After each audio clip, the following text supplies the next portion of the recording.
790.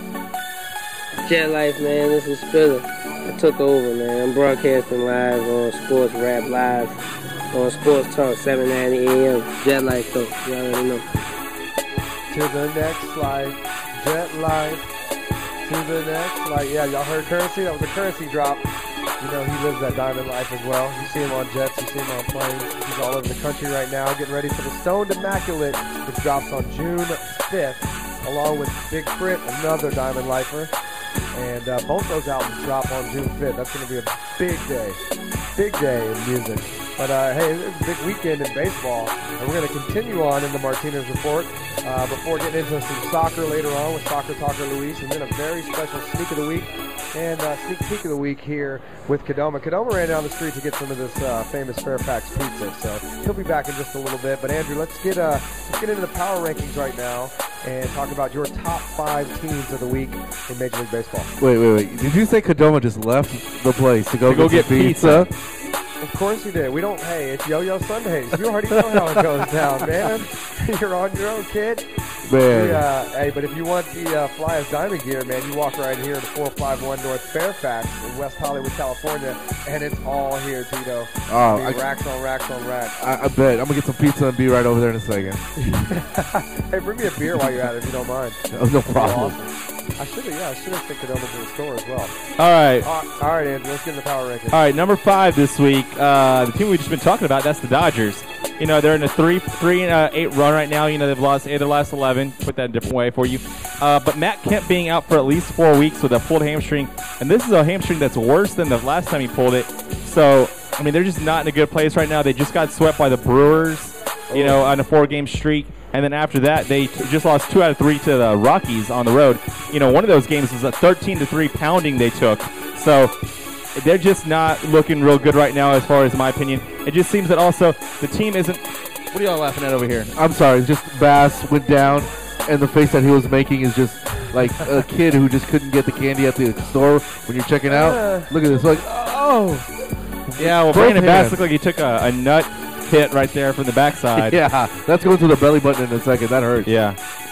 But, yeah, you know what? The Dodgers are probably hurting just as bad right now, considering that they, you know, lost Matt Kemp. And this is something where I thought that Adam would kind of catch up with them because they don't really have another guy behind, you know, Andre Ethier. After Andre Ethier, it starts to get real thin real quick for that team. They're lucky that A.J. Ellis has stepped up and played as such good offense as he has for this team this year. Or I don't even know where this Dodgers team would play. Earlier this week, they had, I think it was going to be Friday or Saturday, they had a game where their entire infield was all former major leaguers' sons. You know, with Andy Van Slyke to Jerry Hairston Jr. I think there was a couple other guys. I can't remember the other 2 guys they had out there, but, you know, it just tells you where sort of this team is at. D. Gordon, I think, was the other one. But this Dodgers team is just not in a good place right now. And I think it's the season's probably going to start to catch up with them because you just can't have Matt Kemp being gone for 4 weeks and it not catch up with you. Hey, Serge, are you a Dodger fan? You follow the Dodgers? Yeah, Andrew Martinez, our buddy Serge, just walked in. You know, he's good friends with Hooligan Josh. Shout out to Hooligan Josh out there in Austin, Texas with nicekicks.com. He grew up on this block, so it's good to have Serge out here representing. But Andrew was saying that Kemp's going to be hurt a little bit. He's got a number 5 on his power rankings right now. But he said that Kemp's going to be hurt longer than they thought with that hamstring. What are your thoughts on that? Oh, man, that's really going to hurt us, I think, a little bit. We really need him back in the lineup. I hope he doesn't take time off. And I know we've been struggling with that sweep. Adam, we can't hear him. Yeah. Can we turn it? All right. Well, sir, yeah, I mean, basically, he's saying it's going to be tough. It's going to be tough without Kemp, and getting swept by the Brewers over the weekend is not a good sign. But let's move on to your number 4 team, and that's from the NL Central. Well, the last thing I want to say about the Dodgers, though, is that I think, you know, in the next coming weeks, by the time that Matt comes back, I don't think that the Dodgers will be in first place anymore. I think that the Giants are going to have run them down because the Giants, they're not my power rankings yet, but the Giants are only 3 games behind them, and I think that they're on the come up. Did you hear that, Serge? The Giants are just a couple games behind the Dodgers now. They're making a little come up after a slow start out there in San Francisco. So they need Matt Kemp back as fast as possible, but he needs to come back healthy because last time, you know, he came back and, you know, it led to another injury. Definitely. Maybe too quick. Trying to get my Tiffany Dunks. Oh, did I just give it away? Oh, man. I'm trying to get him away from this pizza Canova just brought to the table here. No pizza talk. Making us jealous over here. Not. I know, really. Absolutely not. We got to make our own pizza. Oh, yeah. Number 14. Number 14 we got is the Reds. You know, I just watched them this weekend. They took 2 or 3 from the Astros, and they looked just very, very dominant. They've won 11 of their last 15 games. And Aroldis Chapman, I'm not sure if you knew about this about him, but he's pitched 28 innings this season, Adam, and he still hasn't allowed a run. I mean, that's pretty incredible for a relief pitcher or any pitcher. Doesn't matter your role, but 28 innings, he still hasn't given up a run this season. And this is the kid that was throwing 106, right? Well, yeah, I mean, he has to dial it back a little bit, but, watching him on Saturday, he had one pitch in him, and it was just hard. That he was just going and throwing it as hard as he could, and was just rearing back and firing, and, he gave up a walk, but, no one could touch this guy this weekend. He was just very, very impressive. And I think this Reds team... What has he done to change? Because he kind of got roughed up a little bit last year. Is it just fresh? Is he fresh on this season? I don't know I don't know if going more to a starter's role, in the beginning of the season, or trying to figure out what his role was going to be. But it seems now that they're willing to use him on back-to-back days, and that was kind of the worry, is that you couldn't depend on him after one day because his velocity would be so down the next day. And that might still be true, but it seems like he's, I don't know if it's adjusted to his surroundings or he's, fixed the way he prepares, but he seems to be able to go back-to-back days. And I'm not sure if he'll be able to go like 3 days in a row, but he seems that he is ready to step up and play and take the ball for them whenever they need. Hey, every team wants a good closer, right? Well, yeah, it's very true. Yeah, and it looks like the Reds have one, and they've made the power rankings. All right, well, let's move on to the number 3 team. Now, here we go, Andrew. We thought that this team was either going to really take off, or they could be in a lot of trouble, including their manager being fired. And it looks like they had the best record in Major League Baseball during the month of May. Well, here's a little fun fact for you. There are 2 divisions in baseball where all the teams are over 500. Can you name them? Okay, over 500? Yeah, there are 2 divisions where all the teams are over 500. The AL East is. I know the AL East is for sure, because Boston's in last place and they're over 500. Yep, and the other one? Okay, the NL East. Yeah, exactly. It's the NL East. It's the East Coast bias. And, the Marlins are on top of this division right now, but the Philadelphia Phillies are only 3.5 games back.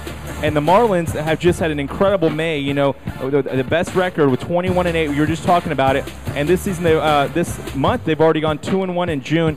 Giancarlo Stanton, you remember how we kind of joked in the beginning of the season that the name change had kind of gotten to him and he kind of slowed him down? Well, he is just on fire right now. Mike Stanton, right? What's that? I'm kidding. I said, you mean Mike Stanton?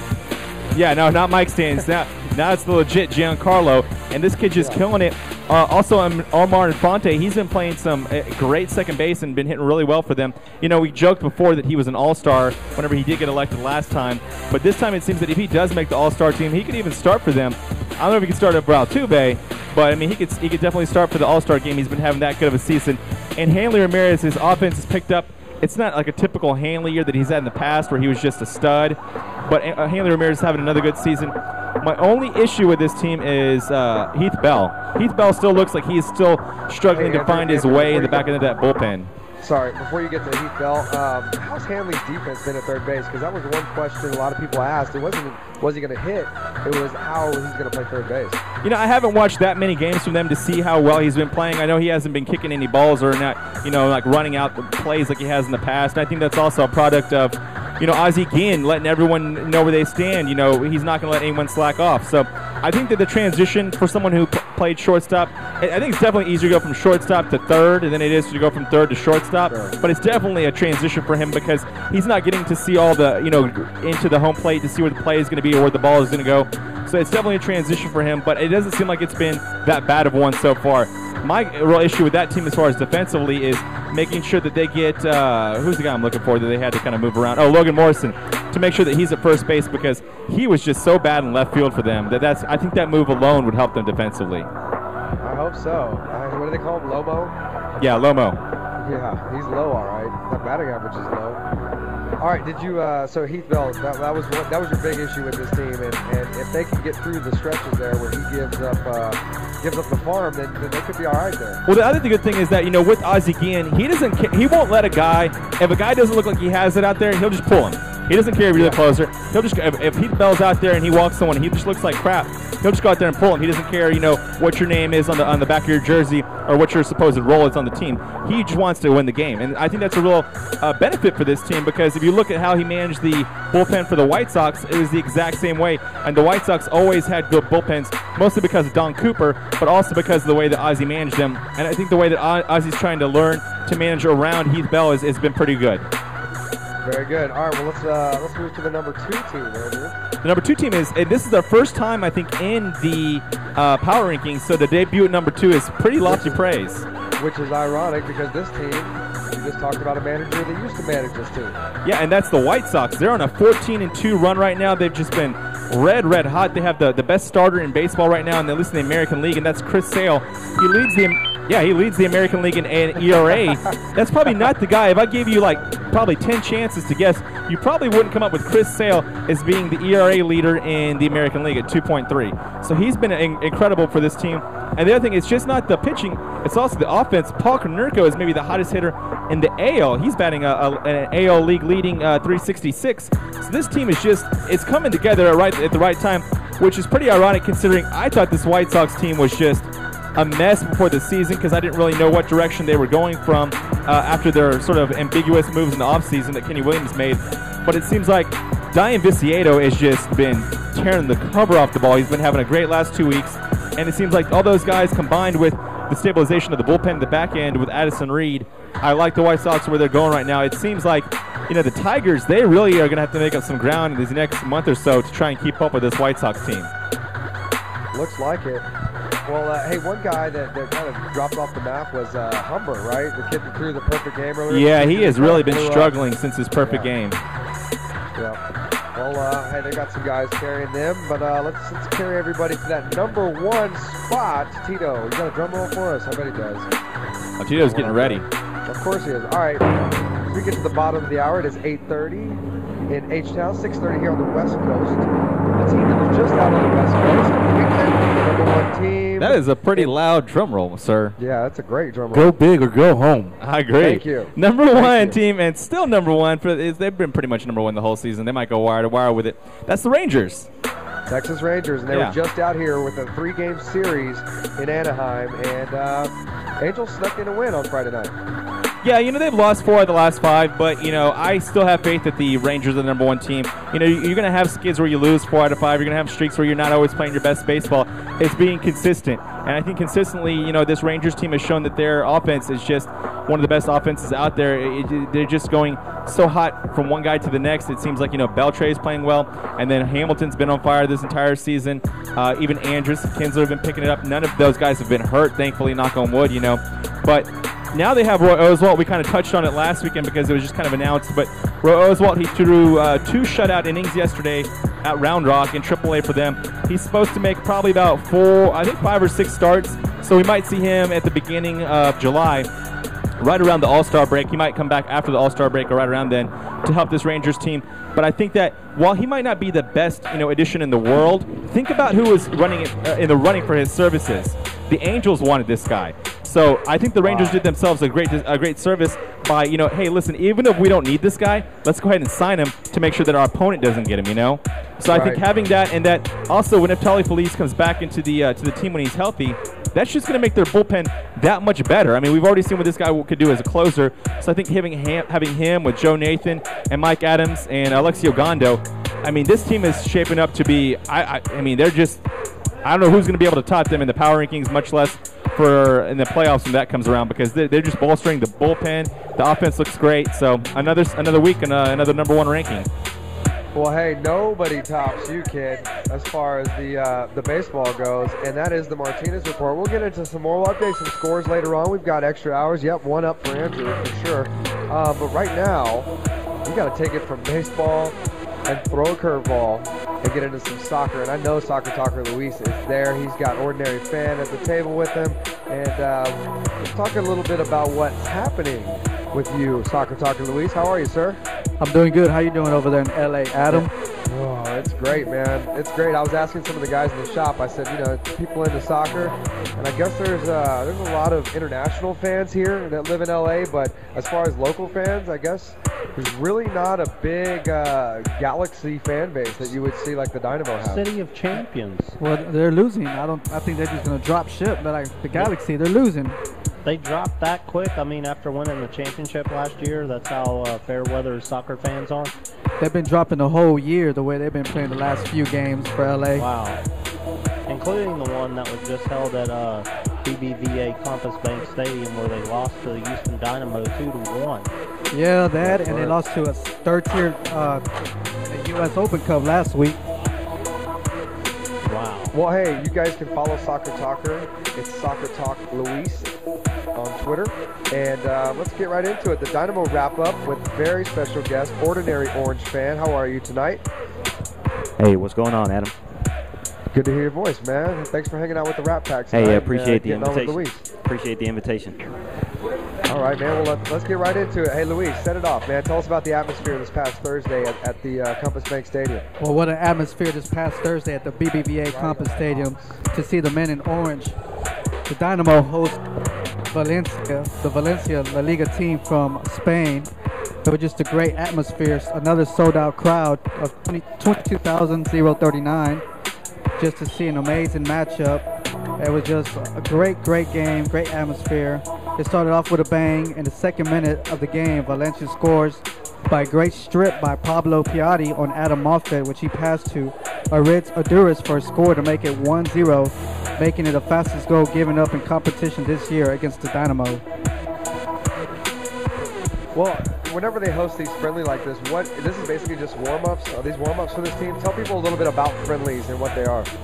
Hey, this friendly was a big one because it's Dynamo Charities. So most of the proceeds of ticket sales for this game actually benefit all of the charities that the Dynamo organization are paired up with.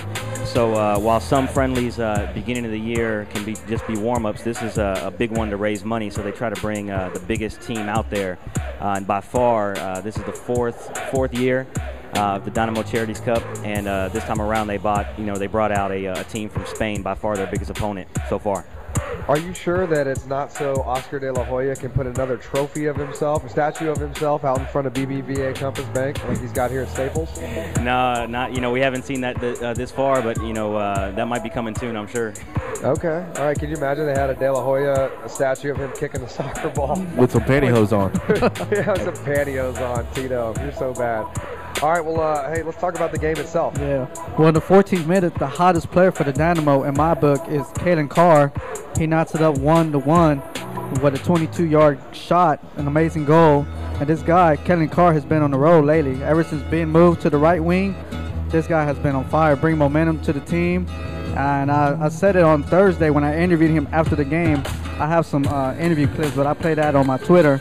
I told him I will start the vote for Kalen Carr MLS 2012 All-Star for Philly because this guy has been on the roll.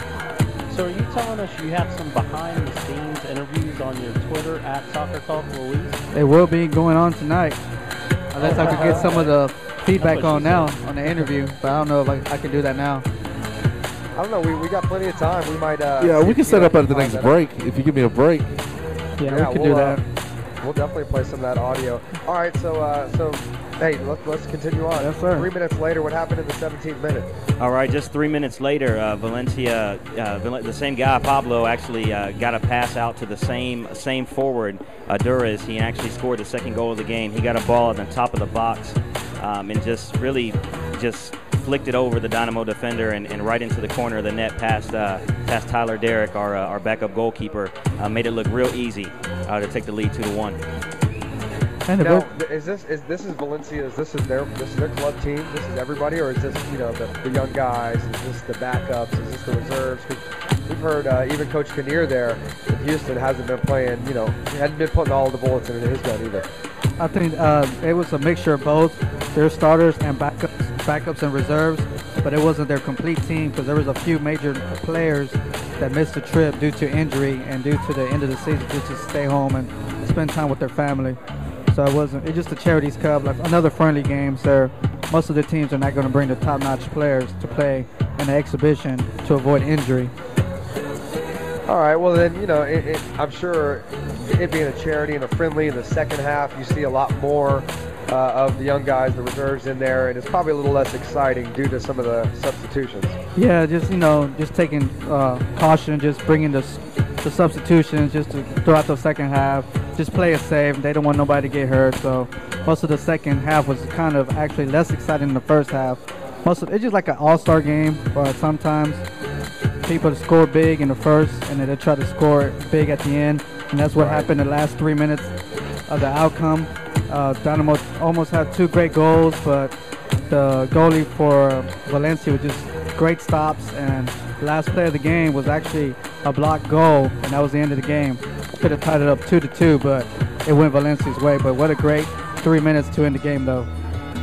Sounds like it. And the Dynamo, they've kind of been all over the place. They played the Scorpions, as we heard your report on Wednesday night, and now they're playing this Valencia. So they have a bye week coming up. Is that correct? Yeah, another bye week. I think they lead the league in bye weeks so far, because every time they have a few bye weeks and road games. They have a few bye weeks here and there. But yeah, starting next Sunday, they get back to play and they head to Vancouver, and they'll play against the Whitecaps Sunday, June 10th at 6 p.m. Central Time. So I'll be up there covering the game. So I'm excited to go pay a trip to Vancouver, see how the atmosphere is in the Cascadia Nation. Well, I think that's right, huh? Cascadia? Yeah, absolutely. Awesome. All right, well, hey, the last 23 games of the season, 19 games are versus division opponents. Now, I would ask Andrew if he could name all the teams in the Dynamo divisions, but I don't even think that he believes that they have divisions in soccer. Yeah, he's up there doing other stuff. But yeah, sure this is a huge opportunity for the Dynamo to move up on the standings, with the majority of the games being at home after starting the season for 7 games on the road. I said it before, the Dynamo have the all-time highest winning percentage in MLS history at home. So this is a huge factor for them to jump up in the standings. What do you think about that? No, absolutely. And not only do we have 7 out of 10 games on the at home, we also face a couple of the weaker opponents in MLS so far. We got Vancouver, Dallas, and Toronto coming up in the next few games, and all of them currently are struggling right now. Especially Toronto. They've only won 1 game so far this entire year. And I think that's the team that guaranteed they'll make the playoffs. Yeah, I think so. We'll see. What about the team that Brian Ching kind of turned his back on? Well, Montreal Impact. Well, they're pretty up there in the East, if I'm correct.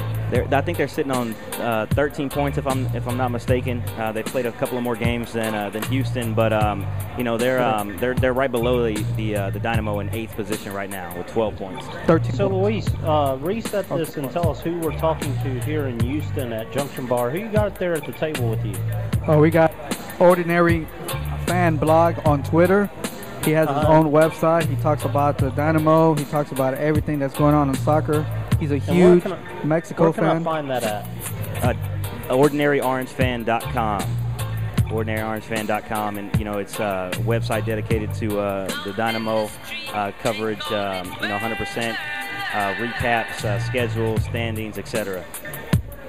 Man, that's what's up. Hey, it's good to have somebody playing goalkeeper for Luis tonight as shots are fired about the Dynamo. Hey, I'll tell you what, guys, we're going to go to a break right now. We're going to take about a 5-minute break. When we get back, you got some power rankings for us. We had Andrew Martinez power rankings already. Now we have Soccer Talk Luis's power rankings. And then at the top of the hour, we have the Sneak of the Week, number 146, with my man Kadoma, who is riding shotgun here at the Diamond Store, 451 North Fairfax in West Hollywood, California. And the boys are holding it down at Junction Bar and Grill, 160 West Gray in the shadow of downtown Houston. Make sure you guys get by there after Summerfest. Go by there. It's just right around the corner, and you can ride around and get it right over there. All right, guys, y'all want to go to a break? I'm down. Good. Awesome. All right, well, let's do this, Tito. Why don't you take us out with a little bit of the man they call DJ Oak Cliff right here on Sports Rap Live. Wait a minute. Sports Rap Live will be right back.